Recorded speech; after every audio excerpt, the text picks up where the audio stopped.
ಈಗ ಇಂದಿನ ಪತ್ರಿಕೆಗಳ ಇಣುಕು ನೋಟ.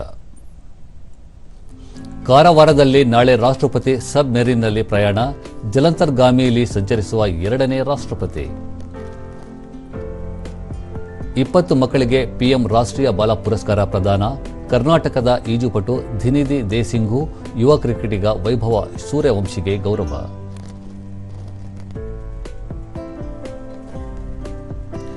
ಮಾನವೀಯತೆಗೆ ಭಯೋತ್ಪಾದನೆ ದೊಡ್ಡ ಬೆದರಿಕೆ, ದೆಹಲಿಯಲ್ಲಿ ಕೇಂದ್ರ ಗೃಹ ಸಚಿವರಿಂದ ಭಯೋತ್ಪಾದನಾ ನಿಗ್ರಹ ಸಮ್ಮೇಳನ ಉದ್ಘಾಟನೆ, ಭಯೋತ್ಪಾದನೆ ತೊಲಗಿಸಲು ಕರೆ.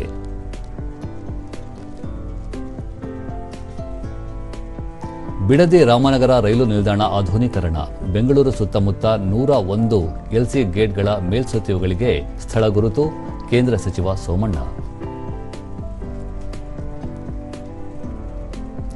ಭಾರತಕ್ಕೆ ಸರಣಿ ಜಯ, ಲಂಕಾ ವಿರುದ್ಧ 3ನೇ ಟಿ20, ಭಾರತಕ್ಕೆ 8 ವಿಕೆಟ್ ಜಯ.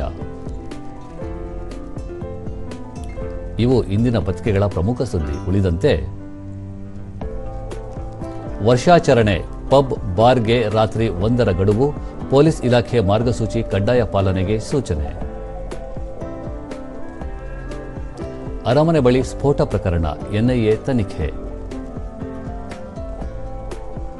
27ರಂದು ಕೆಪಿಸಿಎಲ್ ಹುದ್ದೆಗೆ ಮರು ಪರೀಕ್ಷೆ.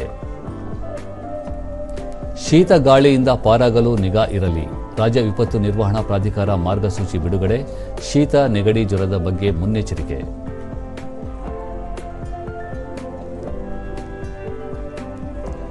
ಬಿಡಬ್ಲ್ಯೂಎಫ್ ಕ್ರೀಡಾಪಟುಗಳ ಆಯೋಗಕ್ಕೆ ಪಿವಿ ಸಿಂಧು ಅಧ್ಯಕ್ಷೆ, ಈ ಸ್ಥಾನಕ್ಕೇರಿದ ಮೊದಲ ಭಾರತೀಯೆ, 2029ರವರೆಗೆ ಅಧಿಕಾರ.